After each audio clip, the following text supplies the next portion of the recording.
Hello, I'm Isaac Hayes III, founder and CEO of Fanbase. Listen to what I'm about to tell you. The window to invest in Fanbase is closing. We've raised over $10.6 million of our $17 million goal.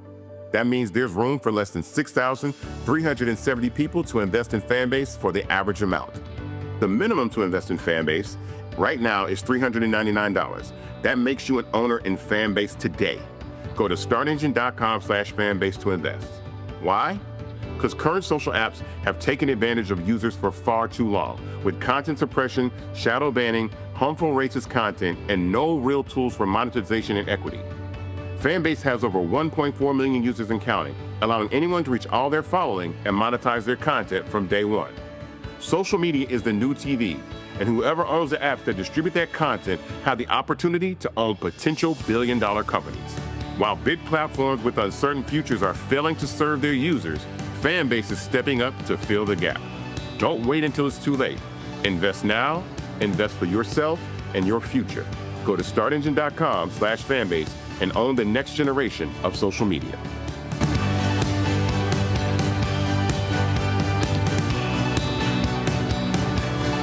Folks, Black Star Network is here. Oh, no punches! I'm real revolutionary right now. Support this man, Black Media. He makes sure that our stories are told. Thank you for being the voice of Black America, Roland. Stay black. I love y'all. All momentum we have now, we have to keep this going. The video looks phenomenal. See, there's a difference between Black Star Network and Black-owned media and something like CNN. You can't be Black-owned media and be scared. It's time to be smart. Bring your eyeballs home. You dig?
Today is Tuesday, June 10, 2025. Coming up on Roland Martin Unfiltered, streaming live on the Black Star Network.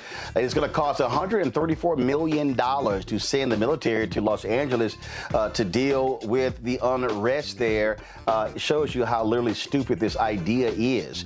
In Florida, a black sheriff says, "It ain't my job to deal with illegal immigrants." We'll show you what he had to say about that. Plus, a new study by the Brennan Center for Justice says that Texas's 2021 voting law is making it significantly harder for black and brown folks to vote by mail. We'll talk to an expert about that. In North Carolina, St. Augustine's University has been slapped with a $20 million default judgment, and now they're having to lay off staff. More drama for that particular HBCU. Plus, in tonight's marketplace, we'll spotlight Cologne Butter, a skincare company that offers butters infused with cologne and perfume.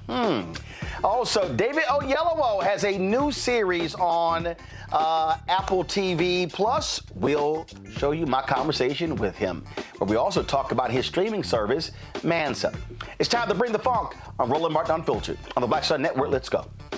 He's got it. Whatever the miss, he's on it. Whatever it is, he's got the scoop, the fact, the find. And when it breaks, he's right on time and it's rolling. Best believe he's knowing. Putting it down from sports to news to politics. With entertainment just for kicks, he's rolling. It's on go, roll, roll, y'all. It's Roland Martin, rolling with Roland now. He's funky, he's fresh, he's real, the best, you know he's Roland Martin now.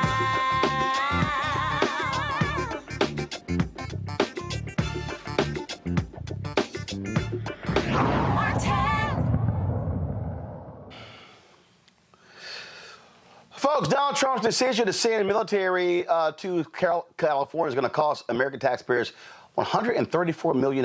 It is grossly unnecessary. It's a waste of money, but he's also spending about $100 million on his stupid parade, military parade. That's really about celebrating his birthday. It is not about celebrating 250 years of the United States Army. Now, there's a battle that continues to heat up between Governor Gavin Newsom, Attorney General Rob Bonta, and that fool sitting at 1600 Pennsylvania Avenue. First and foremost, Trump lied. He claims that he called the governor of California, couldn't get him on the phone. Nope. Newsom literally posted a screenshot of his caller ID on social media that shows that he is absolute lying. This is an unconstitutional move that he is making. Now, Governor Newsom has filed an emergency lawsuit against the Trump administration, arguing that the Trump attacks on California is a problem when it comes to states' rights. Yeah, that's real. So here is some discussion. Well, first of all, here is what this fool Pete Hegseth, of course, the Defense Secretary, told Congress today about this $134 million in troops now going to California. Mr. Secretary, I want to express my severe concern with the deployment of the National Guard in Los Angeles without consultation of the state of California. There have been photographs that have shown these troops sleeping on the floor and have not been provided fuel, food, or water by DOD. How long will this deployment last, and why were we unprepared to provide them basic necessities such as food and water? The commanders and troops on the field are very well prepared, sir. They responded incredibly rapidly to a deteriorating situation with equipment and capabilities. We have made sure from the top down, as a Secretary of Defense who's been in a unit holding riot shields outside the White House during the chaos of the summer of 2020. I know what it's like to be immediately deployed into a situation like that. There are moments where you make do as best you can temporarily, but we are ensuring they're housed, fed, water capabilities in real time from my office, because I care that much about the California Guard and the Marines and the men and women who are supporting our ICE agents on the ground. You should check it's with your true office. Every day, and that's a disingenuous attack that misrepresents how much we care about our troops and what they're doing to defend ICE agents. I'm not going to take the fact that we don't care about the troops. Nobody cares more about the troops at the top than this Secretary and the Chairman and our department. How long will the deployment last? We stated very publicly that it's 60 days. Because we want to ensure that those rioters, looters, and thugs on the other side assaulting our police officers know that we're not going anywhere. We're here to maintain the peace on behalf of law enforcement officers in Los Angeles, which Gavin Newsom won't do. What is the estimated cost of the deployment for the Guard and the Marines to L.A., and where's this funding coming from? Will it be coming from quality of life programs that affect our service members or our families? If you want to wait till I finish. Such as updates, housing and barracks. Before I hand it to Bryn, the insinuation that we're pulling money from housing and barracks in order to fund this is disingenuous and incorrect. I'm just asking. Bryn can give you the numbers. Absolutely. So the current estimated cost is $134 million, which is largely just TDY costs, travel, housing, food, etc. Where's it coming from? That's the cost, but where's it coming from? Out of their O&M accounts.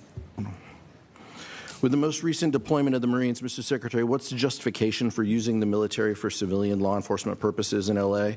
Why are you sending war fighters to cities to interact with civilians? Every American citizen deserves to live in a community that's safe, and ICE agents need to be able to do their job. They're being attacked for doing their job, which is deporting illegal criminals. That should happen in any city, Minneapolis or Los Angeles. And if they're attacked, that's lawless, and President Trump believes in law and order. So he has every authority, and he has done mobilizing National Guard or active duty troops under U.S. code to protect federal agents in their job, which is exactly what we're doing, and we're proud to do it. We're proud to do it. 10 U.S.C. of the U.S. Code 12406 as a legal basis that the President used cites 3 examples and circumstances for the Guard: invasion by a foreign nation, rebellion or dangerous rebellion against the authority of the government of the United States, or the President is unable with regular forces to execute the laws of the United States. Which authority is triggered here to justify the use? I don't know. You just read it yourself, and people can listen themselves, but it sounds like all 3 to me. If you've got millions of illegals and you don't know where they're coming from, they're waving flags from foreign countries and assaulting police officers and law enforcement officers, that's the problem. The laws of the United States? No, the governor of California is unable to execute the laws of the United States. The President, you said all 3 apply. The governor of California has failed to protect his people, along with the mayor of Los Angeles, and so President Trump has said he will protect our agents, and our Guard and Marines are proud to do it. The law also says, Mr. Secretary, that the orders for these purposes shall be issued through governors of the states. You and I both know that President Trump has all the authorities necessary, and thankfully he's willing to do it on behalf of the citizens of Los Angeles, on behalf of our ICE agents, and behalf of our country. We've also pulled $1 billion for the border as well. So this just goes into the same fund, 134. What did Congressman, what's the 134 million? I was asking Ms. McDonald. Okay. 134 million goes on top of the billion that's been pulled for the border. So the funding that was pulled for this year was largely in FSRM, and in this budget, we're actually looking to plus that funding back up to backfill that for our troops and for their families. Thank you. Thank you, Mr. Well, you see the sheer arrogance of this idiot Pete Hegseth. Now, to understand where we are, folks in Los Angeles say that the presence of the military plus these ICE agents is making it very difficult to quell the protests that are taking there. They also say, warning that the presence of a visible presence of federal troops is inflaming the tensions there in Los Angeles. Now, U.S. District Judge Charles Breyer will decide whether to halt the deployment of the troops in in the coming days due to this particular lawsuit. So lots of drama going on. Let's go to our panel. Dr. Mustafa Santiago Ali, former senior advisor for environmental justice at the EPA, joins us out of D.C. Dr. Larry Walker, associate professor, University of Central Florida, out of Orlando. Tyler McMillan, social justice leader and movement strategist out of D.C. What you have here, obviously, is an administration that wants to provoke this, Mustafa. You see Trump lying about Governor Gavin Newsom, lying about him not returning his phone calls. And so that's what we got going on here. And then you saw Pete Hegseth. He also was lying there. The law is the law. It is very clear when in terms of the authority when you are to send troops to states, it's a request from the governor. We all know that. In fact, we played it yesterday, control room, get the clip ready. Donald Trump even said it himself before. But see, they don't care. They will just change stuff at a heartbeat and go, oh, we can do it. It doesn't matter. Yeah, I mean, we're very clear. You know, the beauty of this show, the beauty of this network is, you know, even a year before the election, we began to lay out for folks the things that you should be thinking about, that you should be concerned with, because, you know, we had a blueprint from the first Trump administration, and we knew that they were going to, in a Trump 2.0, that they were going to turn it up. So now you see an individual who is trying as diligently as he possibly can to make sure the martial law is happening across our country, to be able to strip rights away from individuals. You know, they have very little concern for the law when the law stops them from doing egregious types of actions. So we're seeing it continually playing out right here in front of us. And they will do anything that they can to fan the flames. And when they do that, then they try and justify bringing in individuals when we could be using that money to actually feed people or to house the unhoused. There are so many different things that we could be doing with that $134 million and the $100+ million for the parade that would actually benefit both our most vulnerable and people across our country. But they don't care, because what this is about is a television show, Larry. That's all this is. Donald Trump wants to present all of this like it's a big TV show. Yes, I have a show of force. And again, his actions are wrong. He knows it's illegal because he actually said it. Roll it. 4 years. I promised 4 years ago at the Republican convention, I'm going to restore law and order. And I have, country. except in Democrat-run cities. Look, we have laws. We have to go by the laws. We can't move in the National Guard. I can call insurrection, but there's no reason to ever do that, even in a Portland case. We can't call in the National Guard unless we're requested by a governor. Sounds pretty clear to me, Larry. Make its way into the lawsuit that's being filed by the governor. It's firsthand, hearing the president say to himself that he can't do what he's doing right now.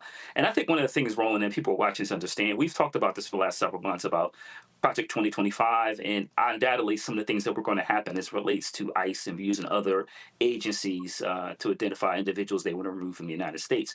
This is not about democracy, Roland. This is about power.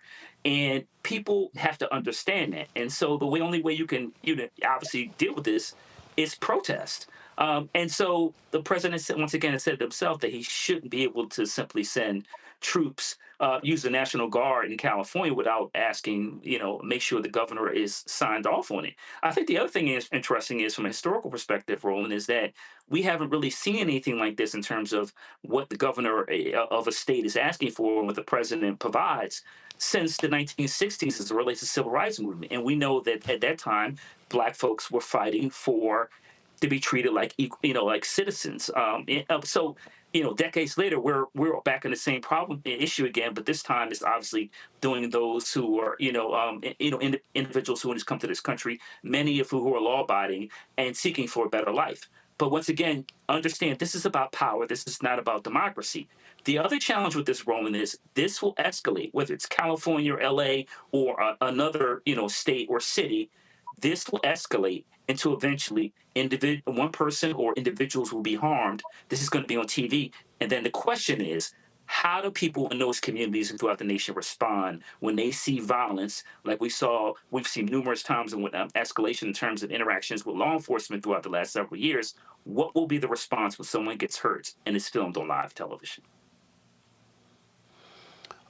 They don't care, Tylik, and so you see what they're doing, and yes, they want this to be the case. They want to this battle. They want to have it, and again, it's a just show of force, and we're going to sit here and take control of this. I saw this clip. Stephen A. Smith was saying, "Oh, that Donald Trump is winning on this." No, he's not, and so what you're seeing is the feelings. You're seeing these things brew, and I'm telling you. This is the moment where I believe fundamentally you've got to have people who recognize that they have to stand up. They must fight. They must do battle. They must recognize that these thugs are going to continue doing this. And if the American people do not fight back, then they are going to continue. Absolutely, Roland. And I think, history tells us this, that silence in the face of tyranny is complacency. But protest, especially protest that is rooted in love, is the heartbeat of our democracy. And it's the heartbeat of who we are as people standing up to bigots and tyrants. And I think, it's a simple fact. It's a powerful demand that protesters are echoing across the world to stop criminalizing families, to stop caging our children, to stop using tax dollars to terrorize immigrant communities, because what we see here is not a mirror of strength, but it's a mirror of tyranny, and it's not law and order, but it's really lawlessness cloaked in a badge. And I want to be very clear on this, that this is just not about immigration policy.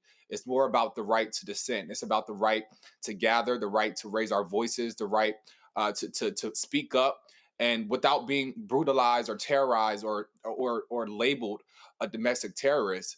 I believe the First Amendment was not written for us to be comfortable, but it was written for us to protect the very uncomfortable truths to the ones that are in power. And I think, as you said before, now is the time not to be dismayed or to be comfortable or complacent, but now is the time to speak up and stand 10 toes down on what we believe in, standing up to a bigot and tyranny. And I hope people really understand what is going on here. I'm going to read for you, Mustafa. This is a comment. This was a very interesting comment here. So Christopher Rufo, who is the leader against CRT and woke and DI, all those different things. This is literally what he wrote on his Substack. And if you want to understand how demented these people are and really what their goal is, they still are mad. And I keep telling people, they still are angry and mad with what took place during the Black Lives Matter protests. This is what he wrote. At the same time, as we saw demonstrated in Portland, Oregon, during the George Floyd, he calls them riots, the agencies should dispatch unmarked vans to follow key agitators and snatch them from the streets while the media are not looking. The most effective riot control is to, I need everybody listening to me right now. This is Christopher Rufo. Conservatives love him. Ron DeSantis loves him. The most effective riot control is to take movement leaders off the field, infiltrate their networks, disrupt the flow of funding, and roll them up in federal investigations. Denying the left trained protest leaders now will create a strong precedent for the rest of the president's term. Christopher Rufo is calling for COINTELPRO 2.0. Well, they took their lessons from J. Edgar Hoover and the things that they did in relationship to the civil rights movement and the AIM movement, the Chicano movement, all these movements. So, now we're, 70 years past that, and they continue to understand that there is power in unity, that there is power Also, in us realizing that we don't have to have these types of egregious behaviors going on. Dr. King once said that a riot is the language of the unheard. And that's exactly what we see playing out. So they want to silence your voice. They want to make sure also that, they have the power to control voting, housing, transportation, all the things that are connected to resources. They want to make sure that they can strip those away. So if individuals can't speak out and talk about the disparate impacts that are happening, then they win. Now, that's why, and I've had these conversations with brothers and sisters over the last couple of days, that we have to be very conscious, right? I hear people saying, well, we don't need to get involved. And I remembered of that poem that says, first they came for the Jews, right? And that I did not speak out because I was not a Jew. And then they came for the communists and I didn't speak out because I wasn't a communist. And then they came for the trade unionists and I did not speak out because I was not a trade unionist. You can go all the way down all these types of things that we currently have going on in our country and place those in. I wasn't black, so I didn't say anything. I wasn't an LGBTQ member, so I didn't say anything. I wasn't X, Y, or Z.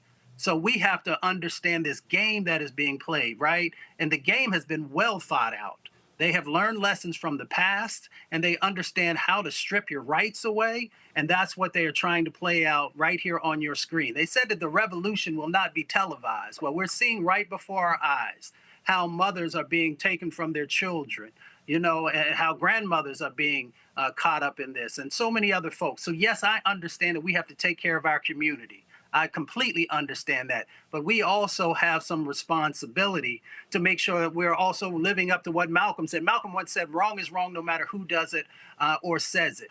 So if we remember those words, we can also make sure that we are taking care of our community and strengthening and also understanding why strategic partnerships and alliances are so important when you're dealing with fascists who are trying to pit one against the other to be able to control. Those comments right there, Larry, by Christopher Rufo, this is what the right wants to do. They despise protesters. Now, they don't mind January 6th protesters. Donald Trump complains about, these folks are attacking cops, but he had no problem pardoning those white domestic terrorists who did what they did on January 6th. And so what they're all saying is, hey, if you beat up cops for me, I will free you from prison. The rest of you who choose to protest, I'm throwing you in jail. Yeah, Roland, this is a huge contradiction. We all on January 6th watched, not just here in the United States, but people throughout the world watch what happened in terms of individuals brutalize law enforcement, break into the U.S. Capitol, trash it, hundreds of thousands of dollars, millions of dollars in terms of property. And we don't even talk about all the things that happen in Congressman Pelosi's office, et cetera. So we watched that international embarrassment. And here we are a few years later. You're right. Many of those insurrectionists have been pardoned. And we're now saying that people who are mostly peaceful protesting is inconsistent with democratic values. And I go back to the point I made earlier about power and not democracy. This is about power. Listen, if you're going to uphold white nationalist ideas and views, then you're fine. If you are fighting for a multiracial democracy, they have a problem with you. And Roland, you highlight some very important, and we continue to go back to Project 2025. That first administration was a dry run. They have now fine-tuned every step they need to take to make sure they undermine democracy. That's why we see more and more, conversations about individuals being grabbed in jurisdictions throughout the United States. Never hear from them again. People don't know where their family members are. This will continue to escalate until they continue, and they'll continue to grab people off the streets, black box them. You won't ever hear from individuals again. And once again, you'll find out that in El Salvador, they try to send some people to South Sudan and various other parts of the world. That is not democracy. We don't have due process. We also have to remember you have to abide by the U.S. Constitution, and individuals have the right to protest. So if we don't continue to keep our eyes on the prize, once again, we will find more and more of our individuals that we care about, those who are protesting to fight, to make sure we maintain our democracy. Those individuals, once again, will be grabbed up and dropped into a black box. Well, we see exactly what's going on here. And I'm going to tell you point blank, Tyler, people need to understand they want to do this all across the country. Folks should gird themselves for more of this. Yeah, absolutely. This is a moment that I think we must decide whether we stand on the sidelines and let freedom be redefined by fear. I think, from the Garvey movement to the Haitian Revolution to Angela Davis, and as you mentioned, Black Lives Matter and Dream Defenders, our freedoms have always understood that liberation is the goal. And even as I'm seeing these ICE raids, I'm thinking, they mirror slave catching patrols, storming homes and separating families. And detention centers are looking like modern day plantations. And we're seeing, mass deportations that's happening. And I think it's just a reflective that history repeats itself. And we must really decide which side of history we stand on. And I always say, all the time, people always say, well, in the 60s, I would have did this. But now history is at our doorstep. And we must decide which side of history we will stand on and what would the history books say about us in this moment in time. Folks, hold tight 1 second. We come back. A black sheriff in Florida has made it clear where he stands, and we'll tell you exactly what he had to say next, right here on Roland Martin Unfiltered on the Black Star Network. On the next Get Wealthy with me, Deborah Owens, have you ever had $1 million idea and wondered how to bring it to life? Well, it's all about turning problems into opportunities. On our next Get Wealthy, you'll learn of a woman who identified the overload bag syndrome, and now she's taking that money to the bank through global sales in major department stores. And I was just struggling with 2 or 3 bags on the train. And I looked around on the train and I said, you know what? There are a lot of women that are carrying 2 or 3 bags. That's right here on Get Wealthy, only on Black Star Network. This is Essence Atkins. What's the love king of R&B, Raheem Devon? It's me, Sherry Shepard, and you know what you watch. You're watching Roland Martin Unfiltered.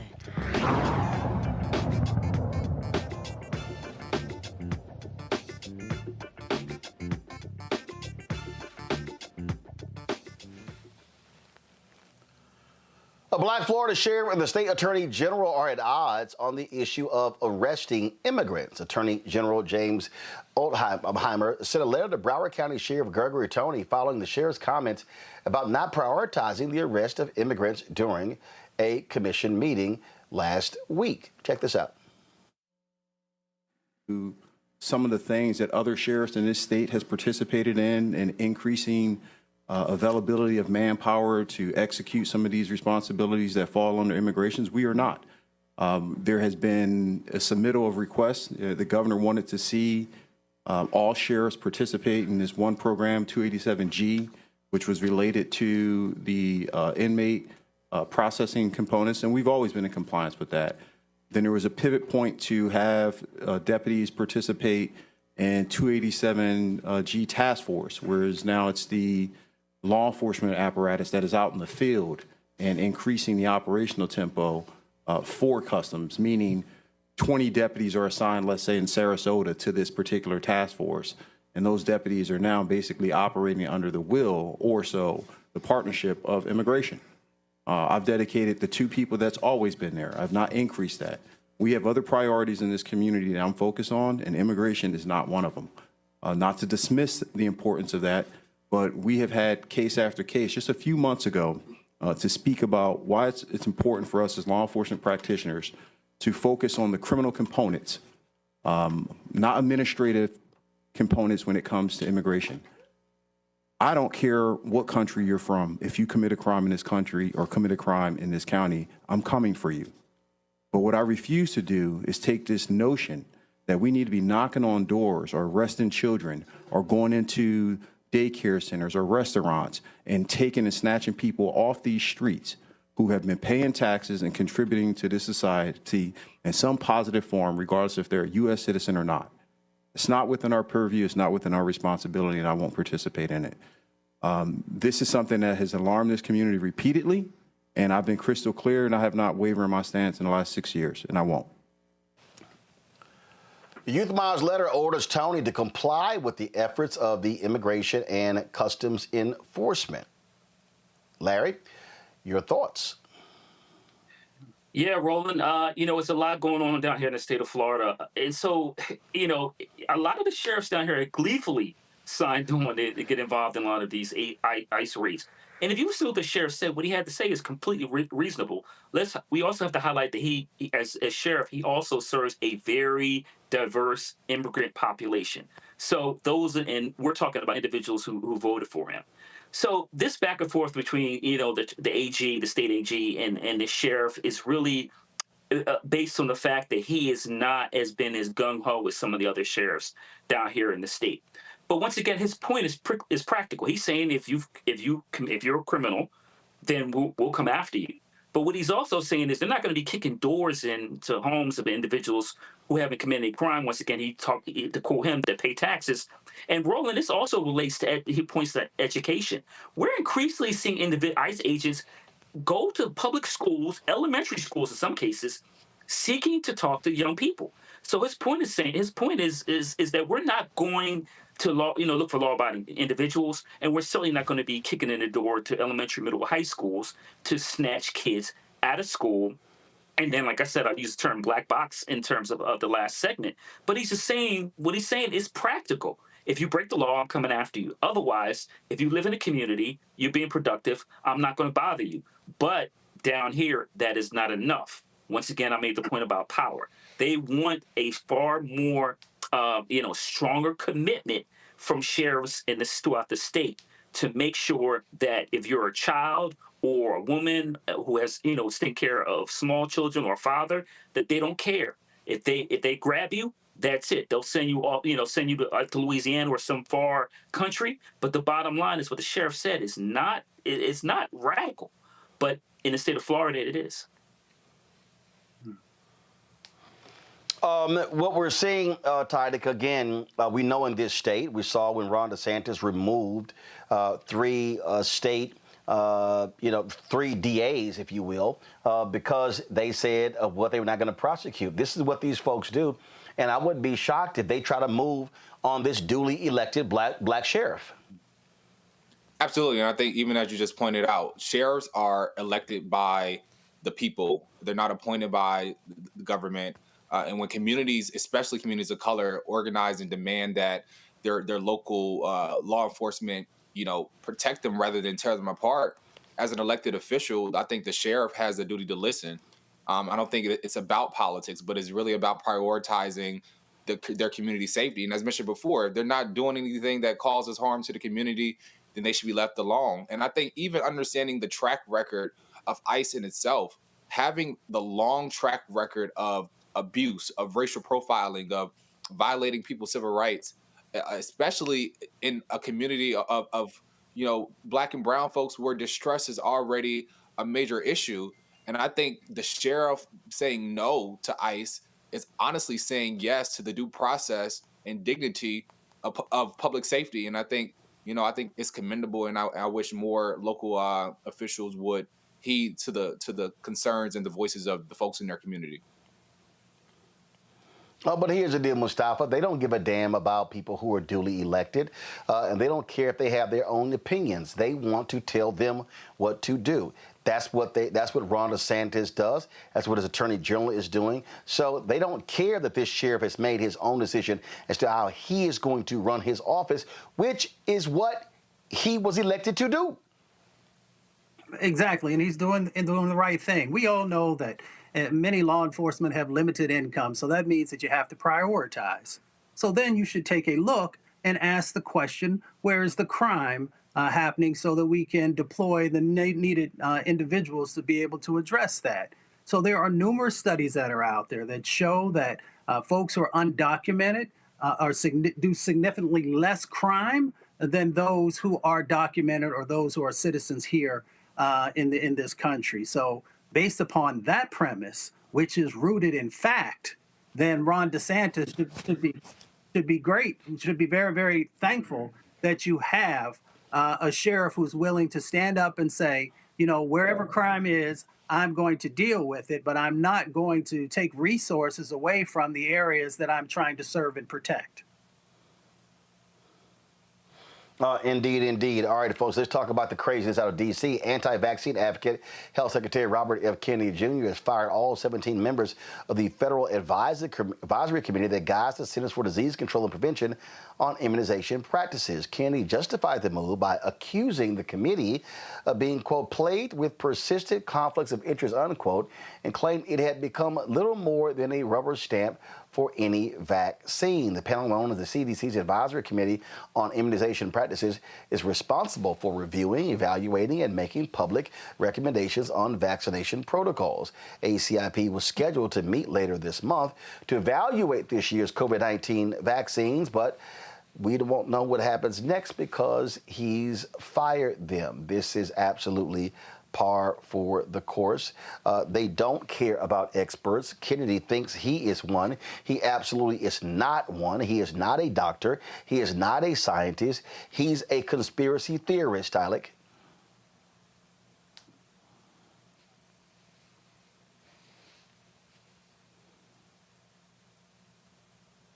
Tyler? Yeah, absolutely. I think, it's just, the fact that he fired these independent vaccine advisors, that I don't think that's public health. It's dangerous and it's a form of authoritarianism. And I think, it's calculated, and especially amongst, a community where distrust has been in the health community. Our people really carry the scars of medical abuse from the Tuskegee to Henrietta Lacks to, just the lack of care in hospitals and hospital racism today. And I think we have every right to ask those hard questions. But what RFK is doing it isn't accountability. It's really sabotage, and it's on the backs of Black and brown folks that, while our system is flawed, it's meant to still center science, data, and public health. And what he has done is really thrown away the science. And it really puts people in a space to not trust already for a system that, we already don't trust. And so it's very dangerous. And it's our health will be at the collateral of these decisions, most drastically. Mustafa? Yeah, everything that he just said is exactly correct. This is dangerous and egregious, right? You are literally playing with the health of folks across our country. And of course, we know our most vulnerable communities are the ones that often carry the burden. So this is just another continuation of that. Now, I have helped to put together these high-level federal advisory panels before. Many of the things that were shared are just not true. When you have these advisory panels, you are going out and trying to find the very best. And you're not necessarily trying to also just bring individuals on who see the world through the prism that you look through. You want to have a very diverse group of individuals. I know the word diverse probably scares them, but in the way that they actually get down.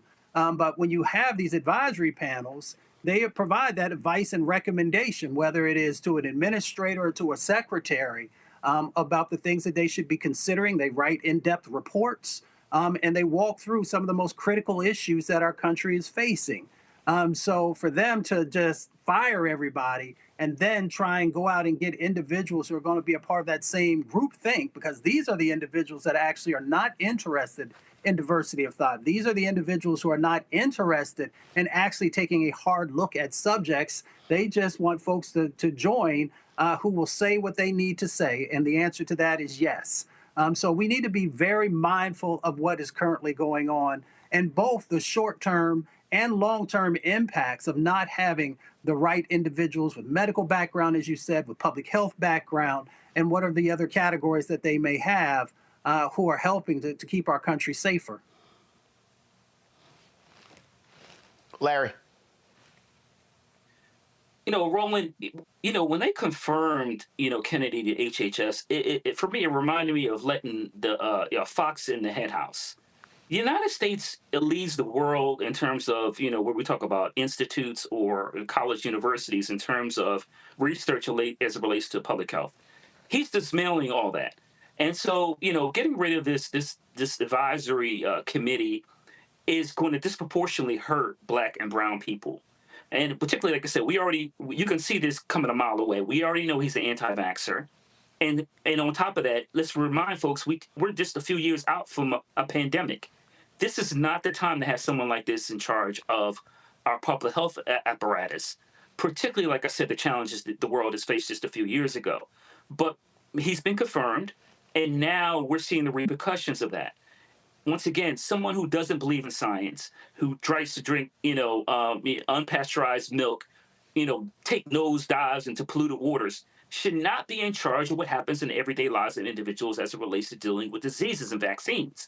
And what I worry about, Roland, is, and like I said, in terms of the world we live in today, it is very easily, we saw these measles outbreaks we've had in Texas and other places over the last couple of months. It is very easily for situations like that. Once again, what about the flu and possibly COVID? Once the winter comes around, all these things can happen and have a tremendous impact on the lives of individuals, a lot of Americans. And once again, there is no guarantee that another pandemic or something similar cannot happen during this administration's time.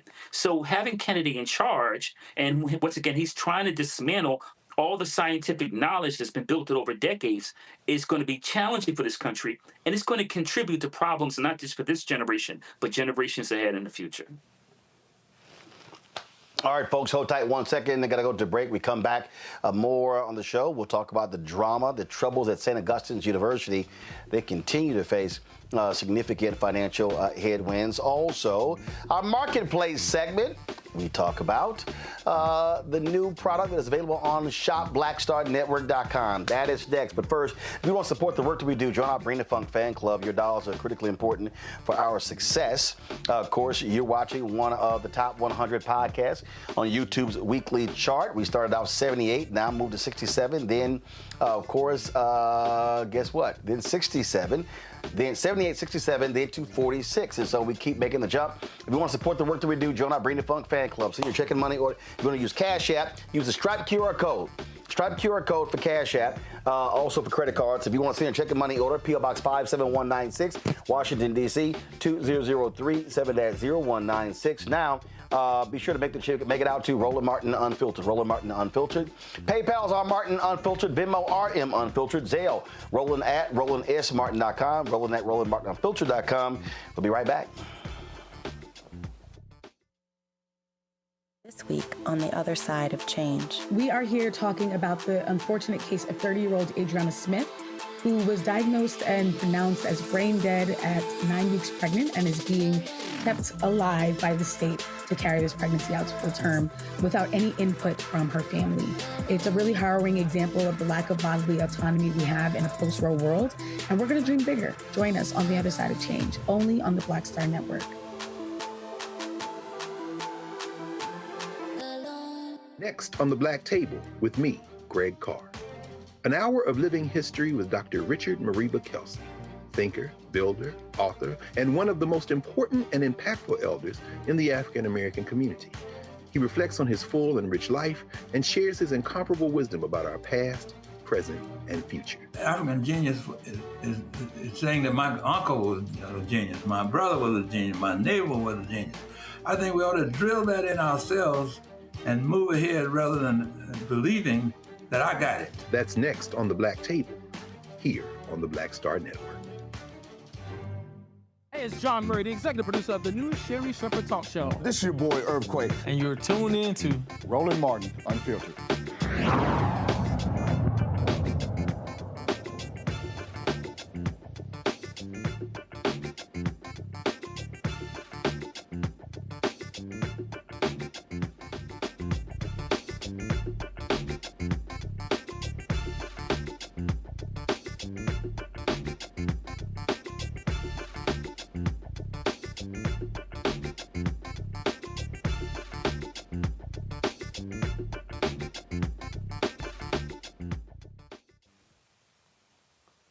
A new study shows Texas's 2021 voting law making it harder for Black and brown folks to vote, especially by mail. The law requiring an ID number to match precisely with your voter registration caused nearly 30,000 ballots to get tossed in the 2022 primaries, meaning almost 90% of those folks never got to vote at all. Many still have not returned to the ballot box. Kevin Morris is Senior Research Fellow at the Brennan Center's Democracy Program. Glad you are joining us. First and foremost, let's understand this here, Kevin. The Trump folk pulled out of the lawsuit in Texas over redistricting, saying that they basically said we didn't care that it was negatively impacting black and brown people. This is no shock here. This is the kind of stuff that Texas Republicans have been doing because Texas is a state that is 61% minority, yet 61% of the people that vote in Texas are white. Yeah, no, you're exactly right. We've seen, especially over the last 10, 12 years since the Supreme Court struck down a major part of the Voting Rights Act that used to keep some of the behavior in Texas in check. We've seen them pass a number of bills that have made it more difficult for voters of color to cast their ballots and make their voices heard, from voter ID to what we're talking about this evening, the Texas SB1 that they passed in 2021 after, of course, all of the shenanigans around the 2020 election and the big lie. And remember, when those things were passed, they were angry that Donald Trump lost. He won Texas. He won Georgia. He won Florida. But they still changed their laws because they didn't want it to be close. I mean, we don't know exactly what was going on inside the minds of the legislators, but we can look at the data, and the data makes it very clear. What's that? Actually, I think we can. Again, we saw it. They kept talking about voter fraud, voter fraud, voter fraud. The Brennan Center has studied this. Numerous others. Voter fraud is virtually non-existent. And so it made no sense at all that these red states were changing their laws, but they actually fell for the okie doke, advancing Donald Trump's lies that the election was rigged. And so therefore, they went about changing these laws to actually make it harder for votes, because Republicans have even said if they actually can contract the vote, they stand a better chance at winning. They don't want everybody voting. Republicans have literally said that. No, I think, there is definitely an anti-democratic movement happening in the United States. After the 2020 election, we saw the biggest wave of restrictive voting legislation since we've seen probably since the end of Jim Crow.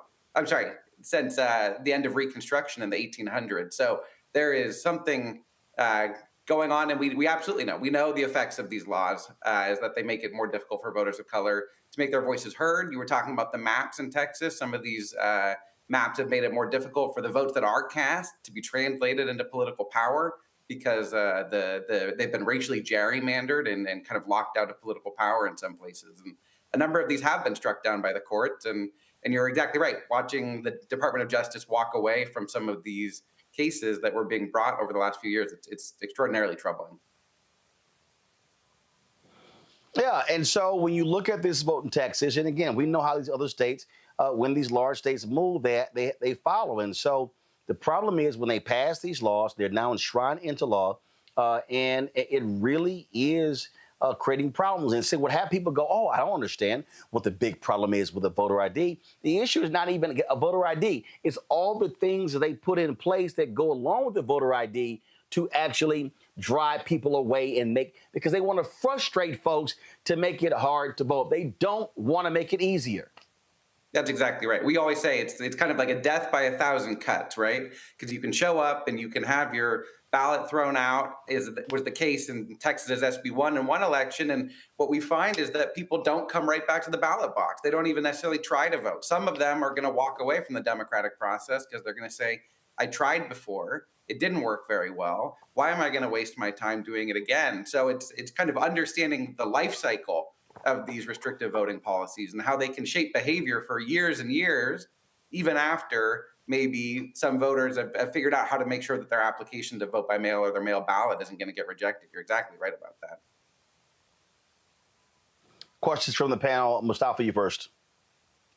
Yeah, well, thank you for being here. So we know that these types of things are currently going on, right? We have the erosion of our voting rights. As somebody who works in this space, what would you share with us to get people to be able to better protect their voting rights? Yeah, I mean, I think it's really important to be supporting community organizations that are doing a lot of this work, that are teaching Americans and particularly voters of color what they need when they show up at the polling place. We know all around the country, local groups, churches, and local get out the vote organizations are doing this, but they need the resources to be able to do it well. But we also need the federal government to act. We need to make sure that the Department of Justice is not walking away. And we need to make sure that everyone knows that we're watching them and that we're aware of what they're trying to do. Over the longer time horizon, we need to get the Voting Rights Act back to its full power. I mentioned this before, but in 2013, in a Supreme Court case called Shelby County versus Holder, the Supreme Court got rid of one of the most powerful parts of the Voting Rights Act, and we've been without it for the last 12 years. And we know that this part of the Voting Rights Act, it might have actually stopped the Texas bill that we're talking about tonight from going into effect, because the Department of Justice itself thinks that, or thought under the old administration, we should say, that this was discriminatory and violated Section 2, the part of the Voting Rights Act that still remains. So I think it has to be both local, right? We have to be supporting local groups, but we have to recognize that we need federal power here as well to make sure that states are not going to discriminate. Larry. Yeah, thank you for your work. I was going to ask you about Shelby County versus Holder. It's kind of where things have kind of took a right turn, literally, so to speak. But I guess my other question is in terms of historically, Black churches have played a very important role in terms of getting people registered to vote. Where I'm at in Florida, there's certainly been a lot of steps to make it more difficult for nonprofit organizations to GOTV. And I'm wondering, how do you see things playing out over the next couple of years as we continue to see this assault on voting rights?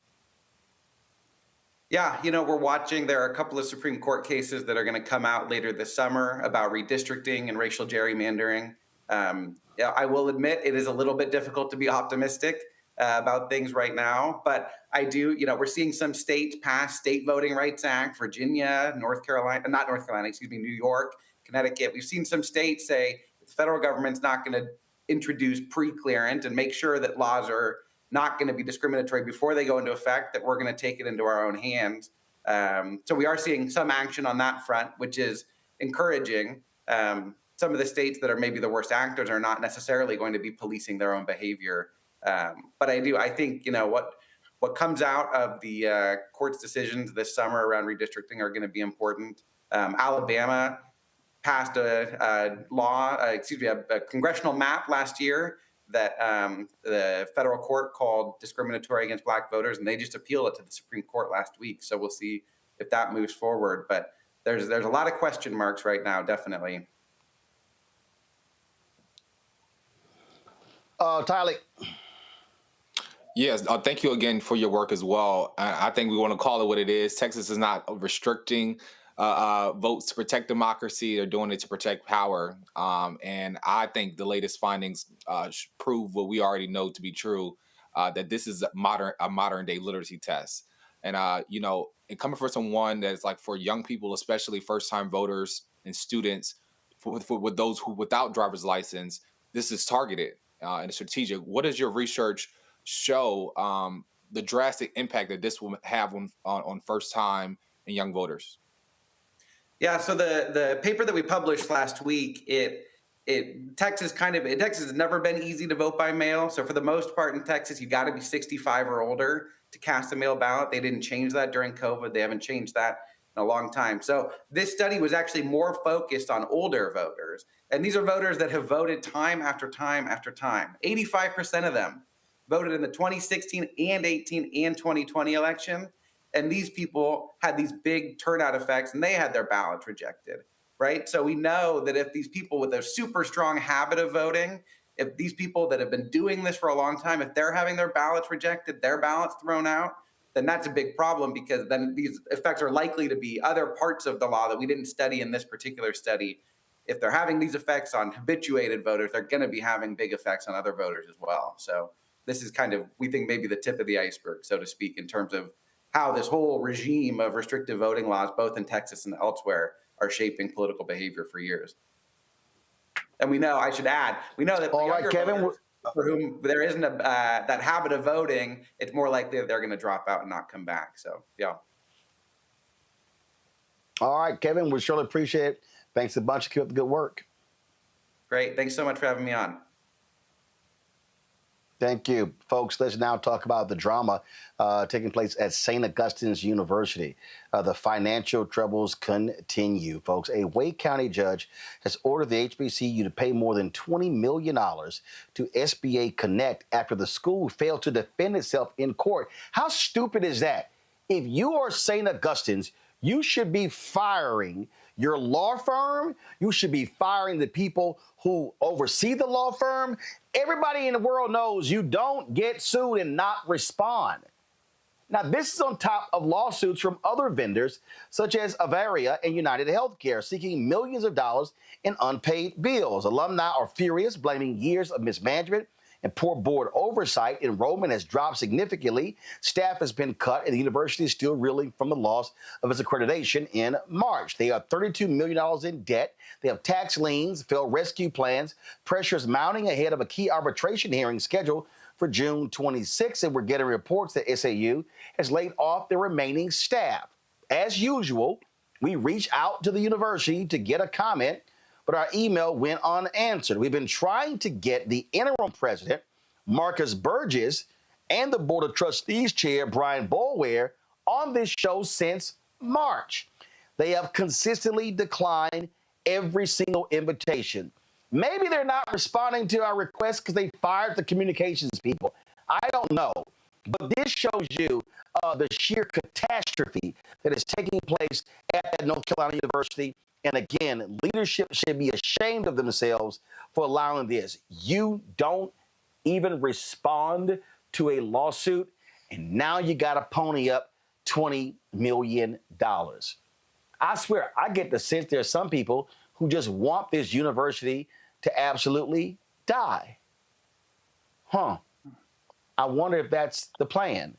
Board chair and others. I mean, it's just nonsensical what is happening. It's just really ridiculous, and it's a shame.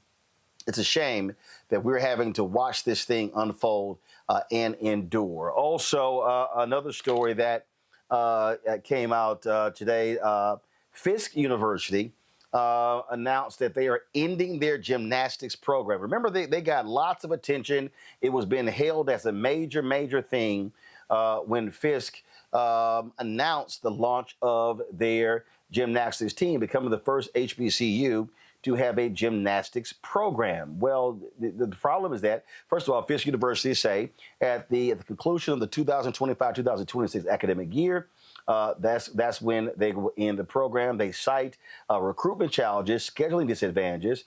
This is what the athletic director, Valencia Jordan, explained while the school was dropping the sport. Quote, the decision to halt the program comes after a comprehensive review of the gymnastics program and its alignment with the HBCU Athletic Conference. Now, the HBCU Athletic Conference is an NAIA school. Y'all, NAIA hasn't had gymnastics as a sport in, 30 plus years. Fisk Athletics competes in the HBCU AC. Currently, gymnastics is not an HBCU AC sanctioned sport, resulting in considerable challenges for the university to schedule competitions and build a robust recruiting pipeline. While we are tremendously proud of the history our gymnastics team has made in just 3 years, we look forward to focusing on our conference-affiliated teams to strengthen our impact in the HBCU Athletic Conference. Fisk is grateful for the hard work, dedication, and tenacity of its gymnasts, staff members, and coaches who made this program possible. The university is dedicated to supporting both staff and student athletes to ensure a seamless transition. Fisk's gymnastics team has forged an indelible legacy through their monumental achievements. The Fisk community is committed to celebrating the gymnastics team through the 2025-26 academic year and encourages alumni, student, staff, and community members to support the team at one of their meets prior to May 2026. Here's the thing, Larry. This just makes no sense to me. Listen, when Walter Kimbrough and our frat brother went down to Talladega, and when he was looking at all the financial mess there, one of the first things he did was drop a gymnastics program. He was like, this doesn't make any sense. Now, we know that gymnastics is not a revenue-generating sport like most sports, especially at HBCUs. But you don't just announce these things just for the hell of it. You got to have the resources to do it. And it made no sense to me to do this if you don't have the money to do it. Yeah, I remember, when Fisk announced a few years ago that they want to start the gymnastics program, and then as you highlighted, other HBCUs follow suit. I'm really sad, to hear that they're ending the program. You're right, Roland. It takes a lot of money and resources, travel to make sure they have a place to practice, et cetera. And, I know a lot of very proud Fisk alum who are, upset about this decision. But once again, this is a resource gap that HBCUs and PWIs, that's been going on for decades. We know the Fisk is a renowned academic institution, Jubilee Singers, among other, renowned alum and historical figures. So I think it's very difficult to have a gymnastics program, once again, for a small institution. Hopefully, down the line, once they've grown a little bit more, that they can maybe bring the gymnastics program back. But this is certainly a blow. And as you say, you talk about Talladega and some other institutions who tried to start a gymnastics program. Once again, it takes considerable resources. I know that if there's an important like Title IX to make sure you have gender equity in terms of sports. But once again, it's difficult for certain sports that don't generate a great deal of revenue, particularly for small institutions, to make sure that they continue to run for years. Well, I'm sorry, Mustafa. I mean, at the end of the day, listen, there are things that you can't afford. This is one of them. Don't launch programs that you're going to have to shut down. I'm sorry. Just like when I was talking to people at St. Augustine's, you know what they told me? They said their financial issues were exacerbated when they brought the football team back. If you're St. Augustine's, you can't afford a football team, so stop it. Stop it. I mean, I hear what you're saying. First of all, thank you and congratulations to the sisters who are there with the gymnastics team. I'm a former athlete, college athlete. I had to make some decisions about what college I was going to go to, both on the academic side and the athletic side. And I looked at the sustainability of programs, to find out how long they've been there, what the resources look like, all those types of things. But it's really about, the folks who are making the decisions, whether from the president to the athletic director to all these individuals, about, are you serious about whatever program that you are starting, or the ones that you are thinking about phasing out, and what does that look like? So for me, Roland, I think the most important part is if you are going to create a program, you should have, a strategic plan over the next 5 to 10 years about how you're going to fund it, how are you going to attract the right athletes, how is it going to grow? And if you can't do that, then you probably shouldn't be entering into that space because you, as an administrator, have not done the work. And you're bringing in athletes and then their lives become disrupted because of decisions that other people have made. Yep, Tyler, that's just my whole deal. If you ain't got it, don't do it. And there's nothing wrong with that, because it's worse, I think, when you start something and now you got to shut it down and all these hopes. I mean, you didn't even complete, frankly, one class. And I just think it's so unfortunate. And again, when I was talking to Walter Kimbrough, there was a young woman who was a gymnast at Talladega. They simply could not afford it. She transferred to a major school. He said how great she was doing. And it is what it is. Sometimes you can't do everything. That's true, Roland. But I will also say, HBCUs have a long history of doing less, with just a little. For generations, and I think when we think about but you can't. But you can't. I mean, hold on. I know why we say that, but we've got to actually stop that. It's some shit you can't afford. I'm sorry. There's a difference between doing less with more and having nothing. I get that, but when you have a gymnastic program that nobody else in your conference has a program. So that means that you are traveling much further places. You're having to go to meets. Now your travel budget is high. Listen, we had the guy on the show who's trying to start an ice hockey team at Tennessee State, the first program. Dude said, these are facts. He said, if they're going to have to raise $5 million. Bruh, do you know what the total Tennessee State athletic budget is? Again, he said they got to raise $5 million in order to have an ice hockey team. It's $15 million for all of Tennessee State's sports programs. All. So I'm like, you're going to have an ice hockey team. You got to raise $5 million. But the total budget for all of the Tennessee State sports is $15 million. I don't see how that's happened unless you have a major benefactor who is going to personally fund that program. If you can pull that off, go right ahead. To me, if you can't, you don't start these programs. Yeah, absolutely. Go ahead. I would definitely agree with that. And to the point where I was talking about doing less. We shouldn't accept that. But now we have seen a predicament where, you know, it didn't work out. The school was already starving and now struggling to eat and having to cut off, you know, different programs. And I think it's almost the same thing that we're seeing at, you know, St. Aug. You know, it was already in a predicament, and now we're stuck in a struggle. This is a movie that we have seen before, but I think it goes back to the overall, you know, arching. As a proud graduate of North Carolina A&T myself, it's a broader conversation about how our HBCUs are continue to fall in certain situations, and it's for us to build that political infrastructure that funds our schools. Yep.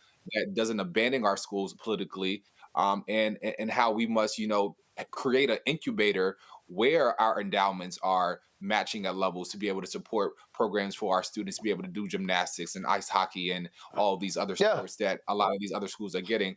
But, you know, we just have to put ourselves in position politically, financially, to do it.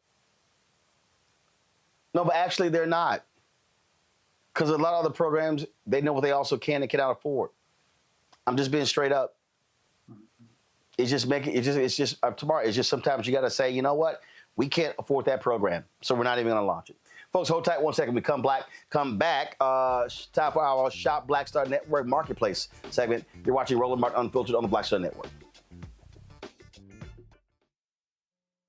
This week on The Other Side of Change. We are here talking about the unfortunate case of 30-year-old Adriana Smith, who was diagnosed and pronounced as brain dead at 9 weeks pregnant and is being kept alive by the state to carry this pregnancy out to full term without any input from her family. It's a really harrowing example of the lack of bodily autonomy we have in a post-Roe world, and we're going to dream bigger. Join us on The Other Side of Change, only on the Black Star Network.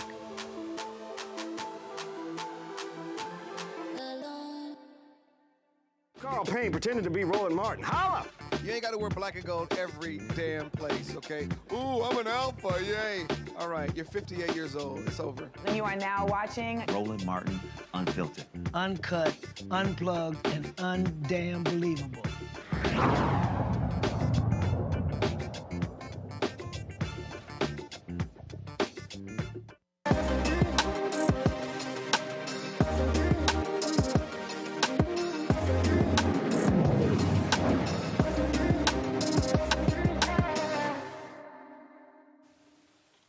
All right, folks, with Father's Day approaching, we have the perfect gift for the man who wants to take care of his skin and smell good at the same time. Cologne butter is a homemade infused body butter rich in nourishment using only wholesome organic ingredients sourced from around the world. Mike Snow is the founder. He joins us now from Cali. Mike, glad to have you here. So where did this idea originate from?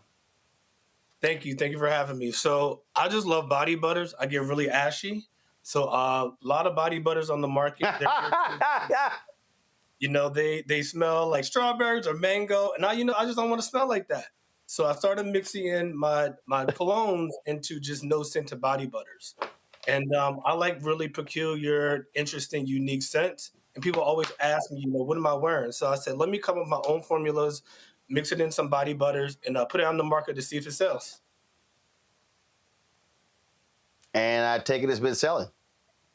Yeah, so it's been about a year and a half, and I went to Essence last year That was like my first event for the brand, and also my first time at Essence.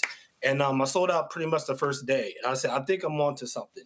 So after that, I hired a marketing firm, and everything's been going good so far.